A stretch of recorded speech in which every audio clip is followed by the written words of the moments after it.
Dr. Vicky. I'm here from the Ethical Times, and I'm reporting on the Conrad Murray trial. I'm again complaining that we're hearing all the legal experts, and this case isn't just legal, it's about medicine, it's about ethics, it's about behavior. One issue that I want to talk about right away is the psychology of what is taking place in the hearing room and the placement and statements being made by Conrad Murray, the tape that's been played. In the tape, we have a very calm, very soft-spoken man with a bit of an accent, but very soft-spoken. The key to the issue is the constant referral back to himself in every action. It is a very narcissistic behavior that everything rotates around him and that he gives to everyone, and that he is the great giver. Conrad Murray is not the great giver. He is a physician who was hired to do a job that was not done properly. There is a bit of a psychopathic mannerism and behavior that is going on with his tape as you hear it, and the things that he has said, it really is quite there. I think one of the problems in the O.J. Simpson trial and one of the problems in this trial is the difficulty in psychologically evaluating someone, especially a person of color, as to their persona and behavior. And I think the behavior is very clear that this is someone who masquerades. This is a person who has a mask on. And the mask is that of I am the good, kindly doctor, I am the caring and giving doctor, and in reality, he is the selfish, narcissistic, self-involved person, is what I think I see so far as a physician and as also a student of bioethics.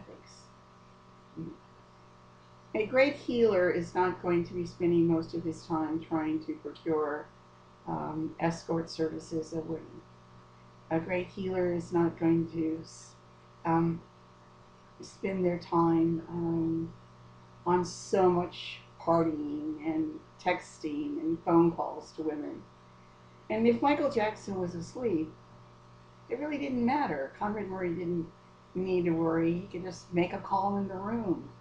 He didn't have to step out to make a call.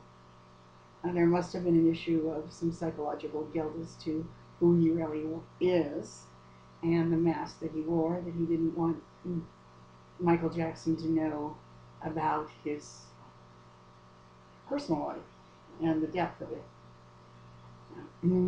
How many women and how much he was doing. So I think that psychologically, I hope that the jurors are catching on to the fact that you can be black and you can be a psychopath. You can be black and you can lie all the time.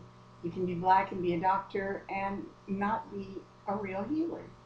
You can have a degree and want to use that degree for self-fame, for narcissistic self-fulfillment, and for making a lot of money. And that is the sort of the character that I'm seeing evolve. There's a lot of misconceptions that have gone on about CPR in this entire event, and I want to make sure that the public knows a lot more about CPR. In 1995, I was part of a delegate that went to Beijing, and there was 300 women physicians, and I was part of that delegate. And we had this big banquet we all went to in Beijing.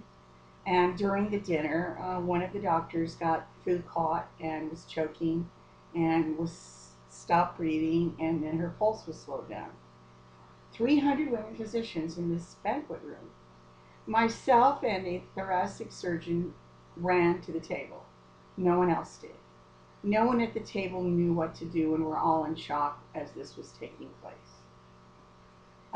I had to actually push the thoracic surgeon off the patient because the thoracic surgeon is used to operating in an operating room and with cardiac problems. This was an airway problem. And the cardiac surgeon, thoracic surgeon began to pound on the chest. And you had to have the airway clean. And she had the food caught in her throat. So I stuck my fingers in, pulled out the food, and then we both resuscitated her. But I was used to airway issues because I had a child.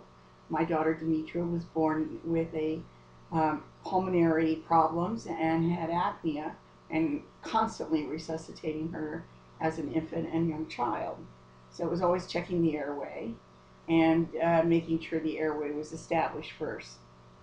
So the idea here is to let you know that there's 300 doctors, and for whatever reason, they hadn't had recent training, they were scared, they didn't want to get involved, they didn't want to be blamed, whatever reason. In that room of 300 doctors, only 2 of us responded to perform CPR. And the woman lived and did well, and I got invited back to go to China, which I'm still waiting to do, by the Eisenhower Foundation. But what does all this mean? It means that you need to practice, you need to have your CPR card, and you need to take the courses routinely. And simply that you have an MD does not mean you know how to do CPR. You can be a cardiologist and not know how to do CPR if you're not doing it every day. If you're listening to hearts and you don't have emergency situations, and you're not a procedural doctor, you're not going in and doing procedures, you may not resuscitate anyone ever.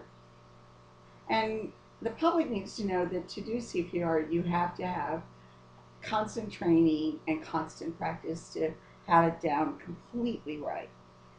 So we forget about this, and we don't really know as the public that doctors may not know how to do CPR. Your doctor that you're seeing right now, you could ask them, like, when did you last do CPR? 30 years ago. I've never done it. I just learned it in med school. I never got a CPR card, and I've never been certified.